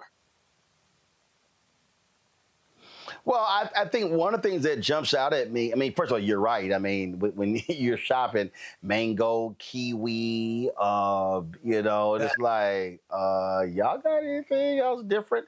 So do you use existing colognes? Huh? No. So I work with a chemist. So I tell him exactly what I want. I want cedarwood. I want ouds. I want Bulgarian rose. And then he sends me all of these samples, and then we tweak it. And then that's how I come up with my own particular scents. Gotcha. So when you're rolling these things out, did you run it by some frat brothers, homeboys, brothers, church members, and you were like, yo, can y'all check out my body butter products? And what was their response? Would they say, sure, Mike, we good, or bro, what's wrong with you? For sure. So my first customers, my first testers were my friends, immediate friends here in LA. And every kind of launch I do, I send it to my family. I send it to my mom and my dad. And I'm like, can you guys throw a little party, ask the cousins, ask the uncles, and get everyone's opinion? And then, I might send about 20 different samples. And then from that 20, we might roll out with like 5 or 6. I never have a real specific number of how many I want to send out. Like, I have to send out 10. It's basically just like, okay, if it's 3, then we do the 3. If it's 7, we do 7, and we just kind of go from there. Gotcha. All right, let's go questions from my panel. Let's see between Mustafa, Larry, and Tylik, who probably is a body butter dude. Let's see here. I think Mustafa, you may win out on this one. Okay, well, we'll unpack that at another time. But well, first of all, congratulations on the success of the business so far. I love to see Black businesses thrive. Thank you. I'm curious, what's your projections look like as you're moving forward over the next 3 years? Where do you hope to be, and how do you plan to get there? Sure. So I've gone back and forth, just staying e-commerce and going into stores. So the first, I would say 5 years, I do want to kind of stay just on e-commerce, really get a good foundation with the brand before I start looking at retailers. I just want to have a really strong foundation. And then from there, I will like to have the conversations with some big box stores because I want to grow organically. If you grow too fast, sometimes it's not a good thing. Thank you. Tylik, you use these too. Supporting. Yeah, look, I definitely will be supporting. Look, the body butter is what keeps it skin looking good. But my question would be for you. What advice would you give for other young Black entrepreneurs also trying to break into the industry, into different spaces with their ideas? For sure. My motto is, you never know until you try. And, this was just a thought I had. And, just friends and family just encouraged me to like, okay, give it a shot. And, you really never know until you try. And, my motto also is that, launch and perfect it later. And when I first launched the brand, I didn't really like the label too much. The lid, wasn't right. And, I said, I'm going to launch it. And then, the public will tell you, their opinions, like, I don't like this or I like that. And you don't change every single thing about it just because people have opinions. But, if you hear from, a consensus of people, perhaps it's something that you should change. And, no product is perfect. And, every product can use improvement. So I say just launch it. Go out there and launch it. You never know until you try. Larry. First, congratulations on the success. I guess the other question is, here you are, you're on the show, you have this product, obviously you're doing well.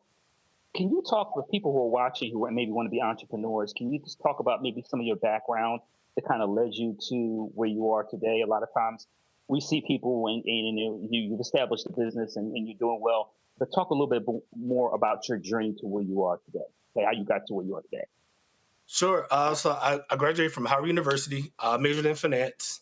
And my beginning of my career, I did investment banking at J.P. Morgan, and then when I came out to the West Coast, I wanted to get more like entertainment finance. So I worked at the talent agency CAA. From there, I went to Paramount Global for BET and VH1 networks, and so I have a finance background. I don't have, I'm not a chemist or anything like that. I basically just had an idea, and I'm really good at, taking an idea and come up with like a game plan and just kind of like just putting it together and launching it. So from there, I just decided to, come up with the brand. All right, then, Mike Snow, we appreciate it, folks. Go to shopblackstarnetwork.com, shopblackstarnetwork.com to check out Mike's products. And so check out his cologne butter. It's all there. Again, shopblackstarnetwork.com. Mike, thanks a lot. Thank you. Thank you for having me. All right, then. Let me thank my panel, Mustafa, Larry, and Tyler. I certainly appreciate, gentlemen, all of you joining the show today. Appreciate it, folks. We go to break, we come back. David Oyelowo has a new series on Apple TV Plus, and so you can check out. He also, of course, is a co-founder of Mansa, a streaming service, and so we'll talk about government cheese. We'll talk about Mansa, all those things when we come back right here. Roland Martin Unfiltered on the Black Star Network. This week on A Balanced Life, we're talking about single father parenting. You've got it. Faith, family, and fatherhood. What does it mean to be a single parent father, spending time with your kid, whether it's a son or a daughter? Whether you ask for it, plan for it, or by tragedy or accident, you step into the role. I didn't take it as a woe is me moment or like, what am I going to do? It's like, matter of fact, I looked at it, I rolled up my sleeves and I said, hey, whatever it takes. That's all this week on A Balanced Life with Dr. Jackie here on Black Star Network. What's good, y'all? This is Doug E. Fresh, and you're watching my brother Roland Martin Unfiltered as we go a little something like this. Hit it. It's real.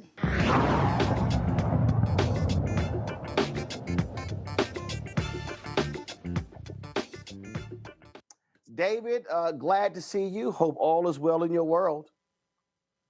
It is. Great to see you again, Roland. So I'll say from the outset, I rarely do these interviews. Now, here's why. Here's why I'm talking to you, because it's you. What happens is, all of these streaming services and movie companies, they are very good at reaching out to us to do interviews, but they rarely ever spend any money with Black-owned media. And so I always make the case, well, if my audience is good enough to market, then you should advertise. But when your folks hit me, I said I will make an exception for David.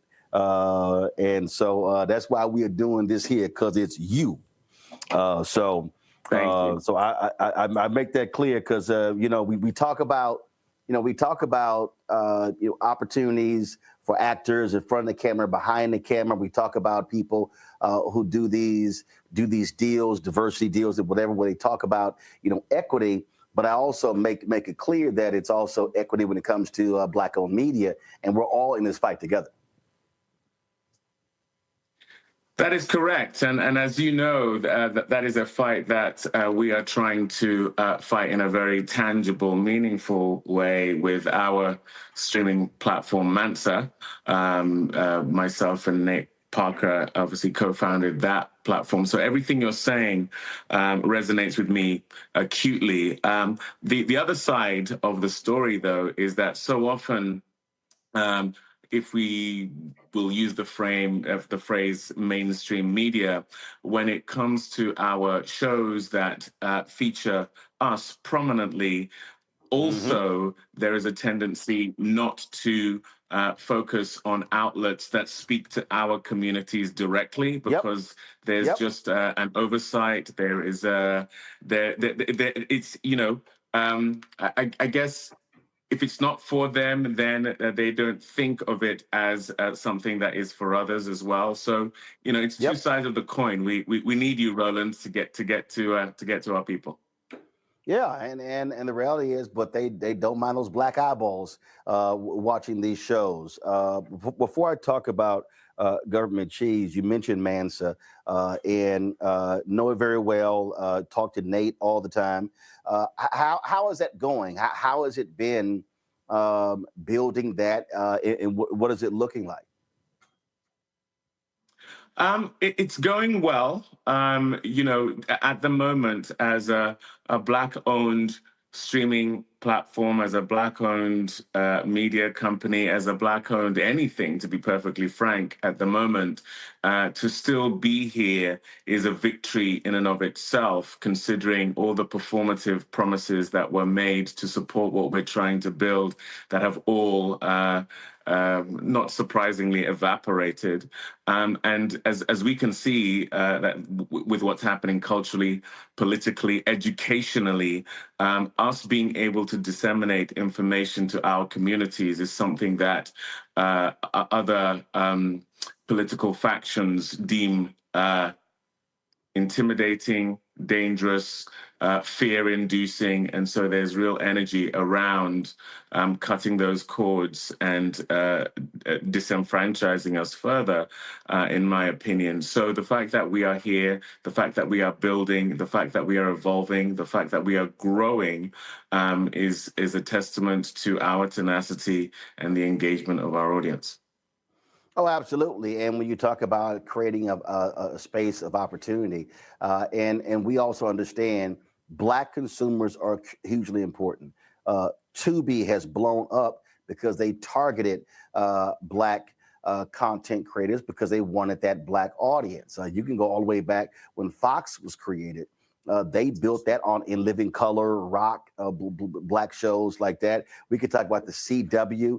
So because African Americans watch TV more than anybody else. But what then happens when these networks blow up, then all of a sudden Black people disappear. And so the importance of what Mansa is doing, no different than what I'm doing with my Black Star Network, is creating the space to say, no, when we are the deciders of what gets greenlit. That's the whole key there. I don't have to go ask somebody permission. Can I please do this show? I own it, so I can decide to do it myself. And that's where the power lies. I think there's energy and intention around it being very difficult for us to own the pipes through which we communicate, not just with our own communities, but globally speaking. And so, yes, what you have, what we're building is key. And we need an ecosystem of this, not only in terms of media communication, but in terms of the building of generational wealth, the building of circumstances whereby our children have a mindset whereby they do not even have to think about the notion of creating something and then constantly having that thing go through a filter of a demographic that doesn't represent them, their values, or their priorities. And, you know, it's not to say anything against white media, mainstream media. They are doing what we would do if we had the resources and the power. What we are doing, we are exercising our own bias towards our own communities, espousing the things that are meaningful to us. Where the disparity comes in is where there is a complete imbalance when it comes to who is getting to do that, how and when, and with what level of resources. So, you know, to create a genuine ecosystem of equality whereby several different voices and strata within society are getting to espouse their biases, their values, what is priorities to them, I think is what a healthy country and community looks like. You know, it was very interesting. When Selma came out, there were people critical of you playing Dr. King. And I watched the documentary that your wife did in the making of that. And I was already familiar with the backstory. I was there in Santa Barbara when Oprah had the big screening. I was there in New York with her and Ava and all of you. And the thing that that it really ticked me off when people were saying all of that. The reality is this here. Numerous people had tried to make that movie. There were some other directors who were Black who said, I can't make this movie for the budget you're putting out there. And the reality is, Selma does not get made without you. And you've made that clear as well. And I think people need to understand that. People need to understand that when an individual puts it all on the line, it's easy to sit here and Monday morning quarterback and say, there should have been an American actor who did this. Well, the reality is a Black American actor didn't actually make it happen. And I think people need to understand that reality. That's how Selma got made, because of, frankly, what you did in terms of just pushing and prodding and frankly, hitting folks over the side of the head. Well, I appreciate that, Roland. Yes, that's the reality of the situation. But I do also understand the frustration. There are so many people who came before me who couldn't get Selma made, who couldn't get Bass Reeves made, who couldn't get a show like Government Cheese made. There are a plethora of reasons why I think there is divinity around my ability to help get Selma made. I felt called to do it. It's the thing that gave me energy every day through those 7 years of trying to get it made. I'm not saying I'm special, but I did feel called to it, and thankfully it came to fruition. There are many others who are doing things that feel divine and that they are divinely called to do. I look at Ryan Coogler and what he's achieving in his collaborations with Michael B. Jordan. There are many who have come before who were not able to ascend to the level these brothers are enabled to do.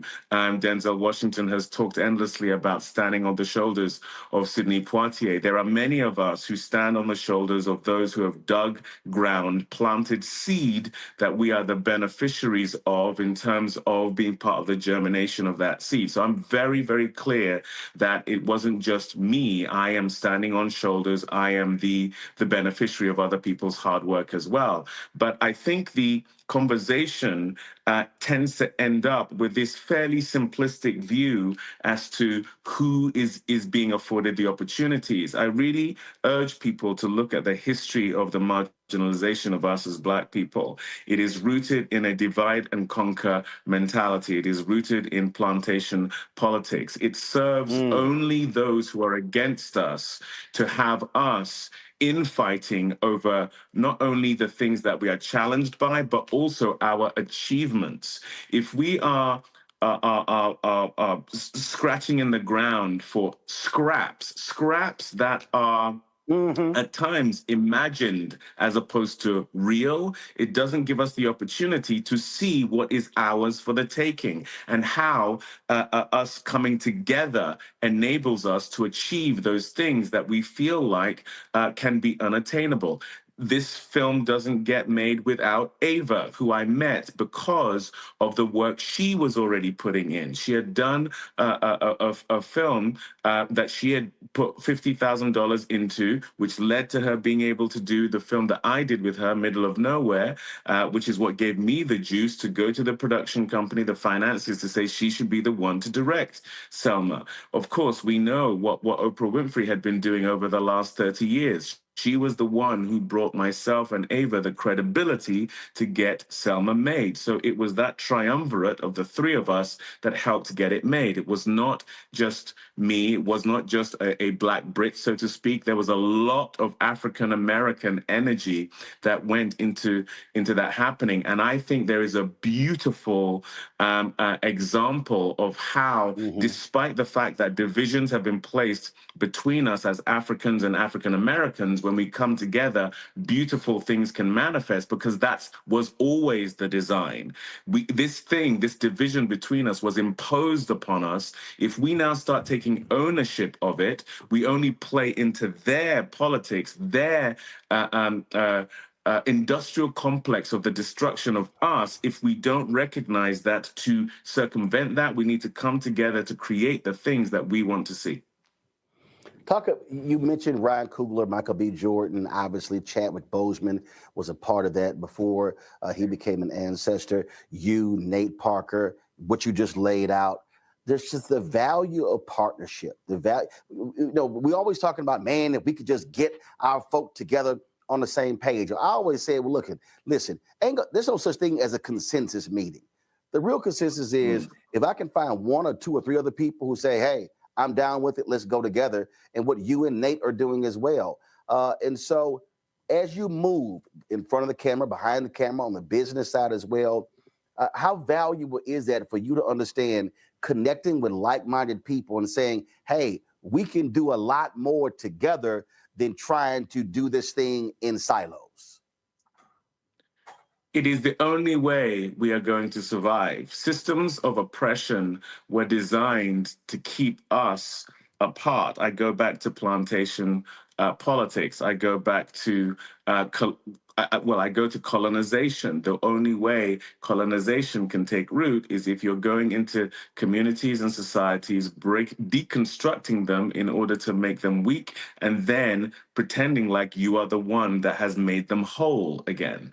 For us, you look at other communities where their dollar stays within the community long enough for them to build generational wealth. The only way that happens is they've made an intentional decision to come together and build something together. These systems of oppression have deliberately come in and created a historical, societal, communal acceptance of the fact that we are going to be crabs in a barrel. And that is just not going to work. So a lot of my energy is around bringing brothers specifically together, because I do think there's been an intentional effort to keep Black men apart. You only have to look at a time where it was literally illegal for three or more of us to be in a group on a sidewalk. There's a reason why that was deemed illegal, because they know there's power in it. So when we recognize that, coming together should be the thing that we are focused on, because, as I say, that's how we build. A lot of people ask me this question. They say, man, where do you get your boldness from? And I sort of laugh at that. You have not been afraid to call Hollywood out, to talk about, here we are 5 years after the murder of George Floyd, and we're seeing from the federal government with the twice impeached, criminally convicted felon in chief, trashing DEI, corporations, Hollywood, you name it. And you have not shied away from that. I'm sure others have said, David, listen, bro, things are going well for you. You don't have to bring those things up, but you are willing to say it. You talked about colonization, the niceties in the UK compared to the United States. I'll just ask, why be that bold as opposed to just take the roles, make your money, and keep it moving? I think I dropped out for a moment there. Can you ask that question again? Yeah, you've been quite bold and forthright in your criticism of Hollywood, performative actions. 5 years after the death of George Floyd, we have seen the massive attacks on DEI, woke. We've seen companies pull back, Hollywood pull back. We see the success of African Americans as leads, but you still have folks who say, we don't know it's going to work. Look what happened when Ryan Coogler's first weekend, and Variety and New York Times were questioning whether the movie was going to make its budget back. And you talked about colonization, how in the UK, the niceties there compared to the United States. Others will say, David, man, just make your money, sign these deals, and don't say nothing. Why is it so important for you to voice that and not shy away from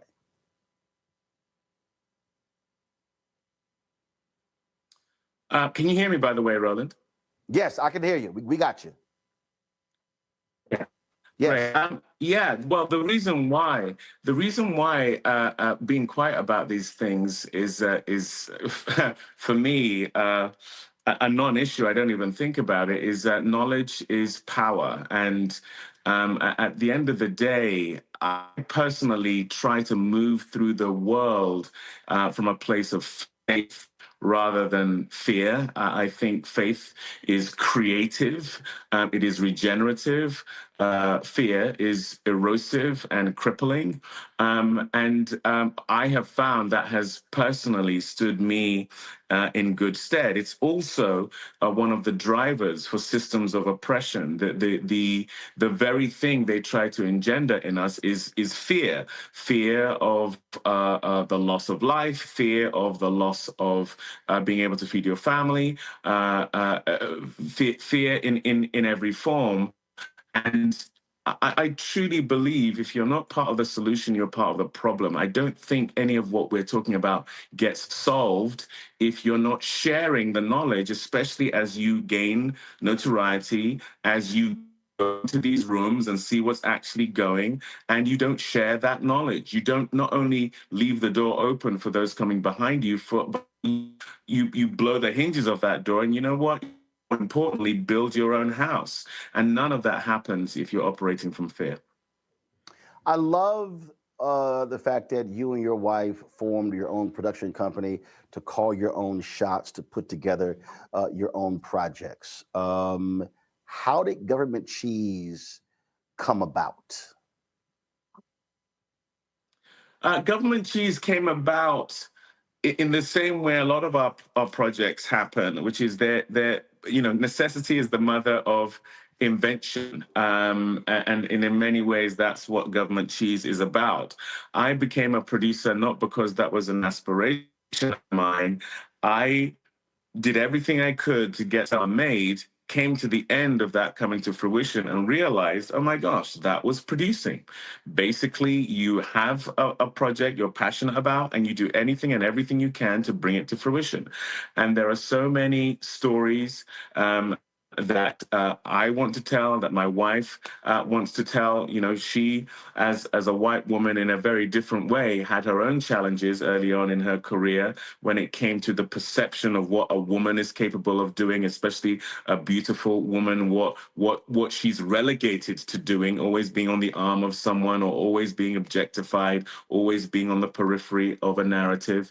And I found a lot of the same things being a Black man. And so not only with our union as husband and wife, but as business partners, we basically wanted to create an environment whereby we could build the kind of projects we would want to be in and that we wanted to see in the world, but also create opportunities for others who are dealing with the same challenges we were to be able to get their stories told, because we recognize it is one of the most powerful mediums in the world. We think of the stories we tell as engines of empathy.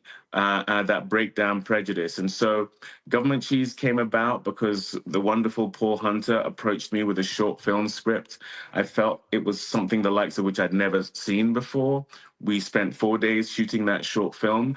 It came out really well. It ended up being a great proof of concept. And it's the thing that Apple saw and went the journey with us to create the show. We don't really get to, I'm gonna ask you this because I asked the same thing to Courtney B. Vance before he did I think it was a Christmas office party. I forgot the name of the movie. We rarely get to see you in a comedic way. It's always very serious, very stern. So was it important for you to be able to say, yo, I can actually have fun and be funny and laugh on screen too? You know, one of the things about being an actor is you can't really control the things that you're going to do that are going to pop. You know, I've done things that are on the lighter side before. I did a show called Number One Ladies Detective Agency, which has a fairly rambunctious character. I did a film called Gringo. I did a film called Role Play recently, which was also a kind of a action comedy. But like I say, you can never really control what is going to get to a Selma level notoriety for the public, or Bass Reeves, or, you know, the films I've done that have, as you say, had a more stoic character, been more dramatic in feel. So comedy has always been something I've loved to do. I've done it a fair bit on stage as well. But, as an actor, I'm just looking to find lots of different ways to challenge myself. In many ways, doing a comedy is as challenging as playing a historical figure, just in different ways. Because if you come out the gate saying you're doing comedy, you better be funny. Otherwise, people are going to really question why you call it that genre. But for me, the contextualization of us as Black people is something I'm very energized by. And I think that means showing us in all of our facets. So one of the things that was really interesting to me about Government Cheese was being in the 60s, where we have seen so many shows and films that depict civil rights, Black struggle. I've been in a lot of those films. But it's not through that lens. That's not the focus of what we're looking at. It's a Black family in a place that we rarely see Black people, the San Fernando Valley and here in Los Angeles. And they're a quirky family. They're a bit out there, which is something you're used to seeing in a Wes Anderson movie or a Coen Brothers movie, but not necessarily films that showcase us. And that was one of the things that was really, really attractive to me was, yes, getting to play comedy, but also just getting to see us in a unique way.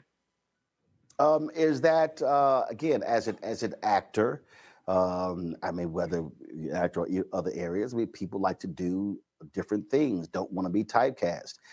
They want to be able to stretch, to have range. How important is that to you?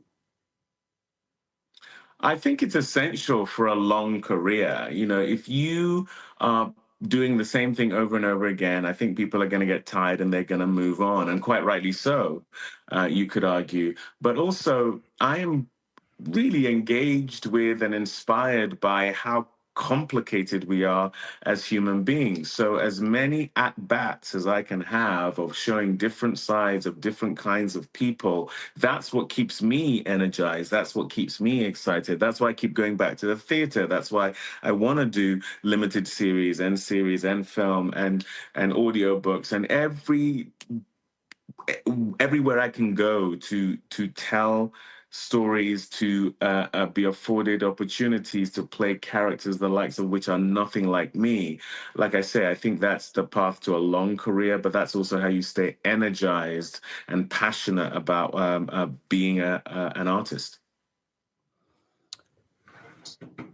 Is there a particular role or a thing that you really wanted to do that you haven't done yet? Oh gosh, I still feel very in my body. So to do more action, things that allow for that side of me, which I think people David also haven't Oyelowo seen. as a superhero. Well, I actually thought Bass Reeves is a bit of a superhero, in terms of what he does. Right.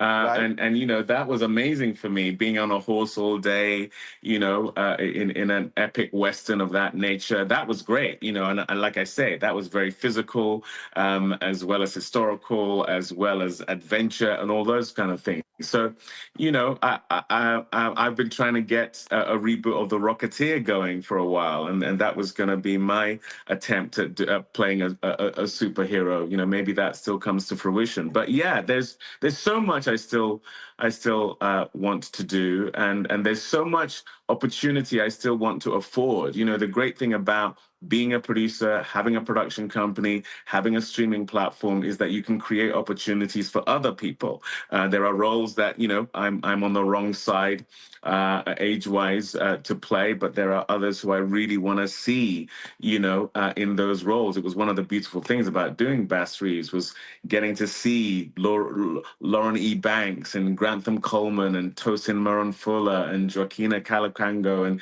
Demi Singleton and Lonnie Chavis, these younger actors get the opportunity to do the kind of thing that just wasn't there when I was their age. I don't know that there was a show like Bass Reeves that was really focused on the Black characters, not the white characters. So that's amazing. If I get to direct The Waterman and again have Lonnie Chavis in that film, or I get to produce Don't Let Go and give Storm Reed that great opportunity she had in that in that film, those are also the opportunities I'm really looking for. I know, I mean, as you were talking about that, what immediately came to my mind, and I know Danny Glover for a long time was trying to get this made. And I think Mr. B, Harry Belafonte, and I may have had the conversation as well. I was sitting here going, David Oyelowo as Toussaint Louverture, yes. Louverture, the Haitian Revolution. I mean, and again, it's been talked about a lot. And I remember, I forgot other people have said, man, they would love to make that. Obviously, you're talking about epic. And so that immediately jumped into my mind as you were just talking. It's so funny. I met with Danny Glover, I don't know, 15 years ago now when he was trying to get that off the ground. I don't know what's happening with it, but yes, I mean, what an incredible role, what an incredible story. That for me would be a run, don't walk situation to play a character like that. But this is what I mean. You know, it's so frustrating that someone like Danny Glover has been spent decades trying to get that made. You know, Morgan Freeman spent decades trying to get Bass Reeves made. It's really debilitating when our heroes, our icons, those who have really pummeled the ground from a groundbreaking perspective, have not been able to get these really worthy passion projects off the ground. Maybe our generation or the generation to come are going to have an easier time of it. I will tell you, it's incredibly debilitating. You know, I spent 10 years trying to get Bass Reeves made. Summer was a 7-year journey. A United Kingdom where I wanted to play Seretse Khama, the heir to the throne of Botswana. That was another 7 years. You know, it's the knockbacks, the rejection, the racism, the self-doubt, the insecurity that trying to get these things made engenders. It's erosive, you know. But like I say, you know, we're in it, and it's worth the fight. That was a great Vanity Fair number of years ago. Did an article about Francis Ford Coppola, and the article was about his winery and how from the money that he made with his winery, that he was doing his own films, like in the $30 to $40 million range. He didn't have to ask anybody's opinion. He funded them himself because of what he was making. And even when I think his opus was Metropolis that came out that did not do well.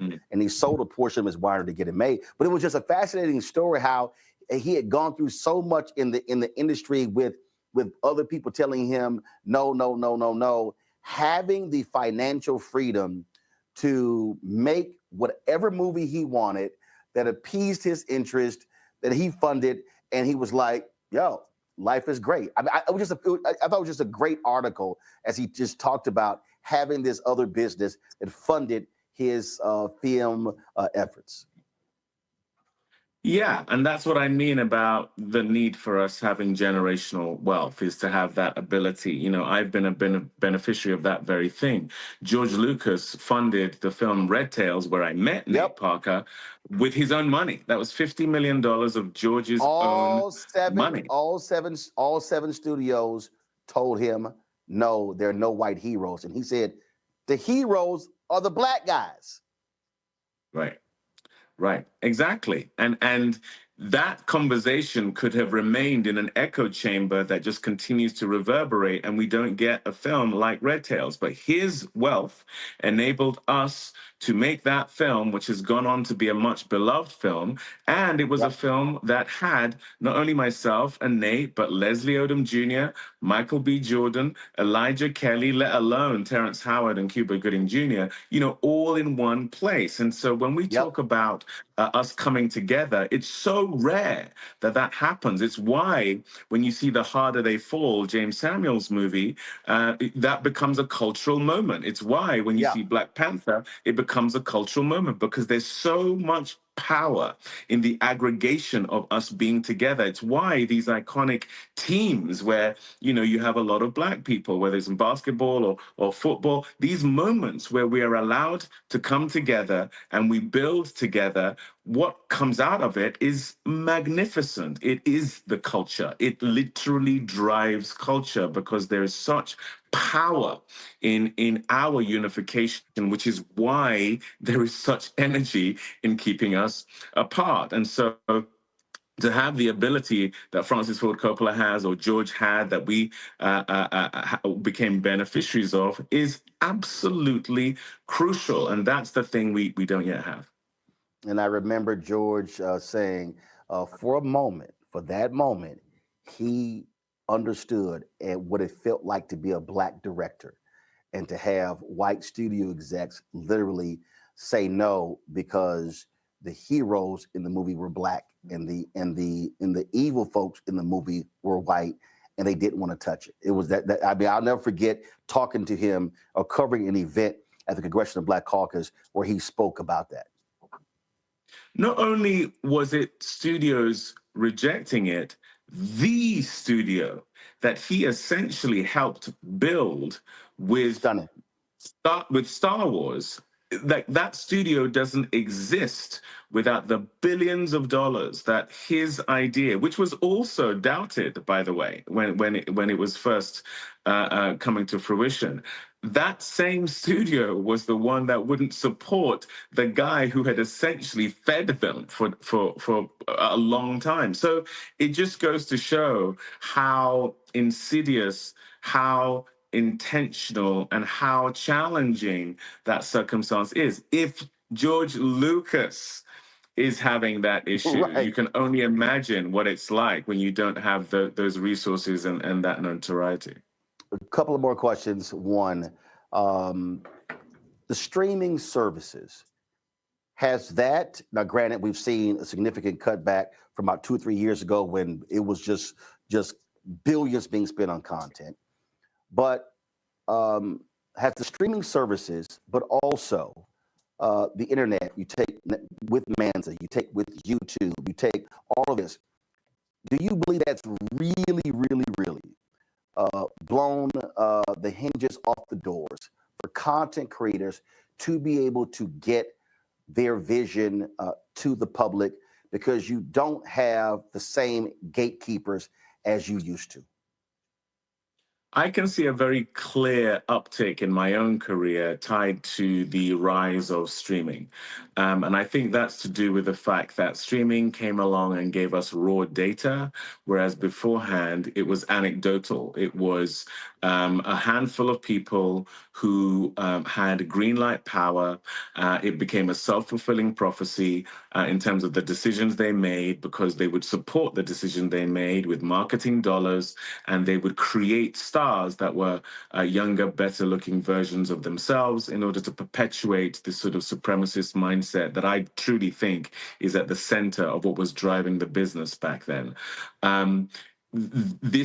This raw data component is something that cannot be denied. It's the only way a show like Squid Game becomes a huge hit on Netflix. There's no way that they are greenlighting a foreign language film of that nature with the notion that it's going to be a worldwide hit. I don't think we get Bass Reeves made as a movie back in the day, but streaming comes along and you have Taylor Sheridan who has all this success with Yellowstone and then 1883. So you have a path to success. It's indicative that people are watching a genre that Hollywood had decided was dead, the Western. But you can see in a very real way that people are engaging, and so that I truly think has come along and democratized things. It also is global. One of the excuses was Black doesn't travel, so you make a film, they'll give it only a national distribution. They won't think of it as international. Well, now at the flip of a switch, Government Cheese is in hundreds of countries, and you can tell whether people are engaging or not, and they are. And so that has come along and really changed things. Last question for you. when someone sits down, grabs that remote, and they watch 10 episodes of Government Cheese, what do you want them to come away with? What do you want them to feel? Well, I really hope they'll see themselves in it, because it's a quirky family. It's a show the likes of which I would argue you've never seen before. But I would say if you're part of a family, if you have either had children, had parents, had growing pains, had marital issues, had aspirations to give your family a better life, you will see yourself in this fantastical, absurdist, hitherto unseen family and place and a way of telling a story. You will see yourself in it. And, when I talked earlier about storytelling being an engine for empathy, I truly believe we are more alike than we are different. And that, I think, is the way you break down prejudice. And we do it, I believe, in this show in an entertaining and fun way. We show you a family in which you are going to see your own family, and hopefully you'll have a few laughs along the way. All right. Dave, it's always great to chat with you. Good luck with Government Cheese on Apple TV Plus, and man, just keep handling your business and just wave at the haters. That's what we do. We smile and wave and keep it moving. Yes, sir. Appreciate it. Thanks a lot. Thank you. Take care. Bye, brother.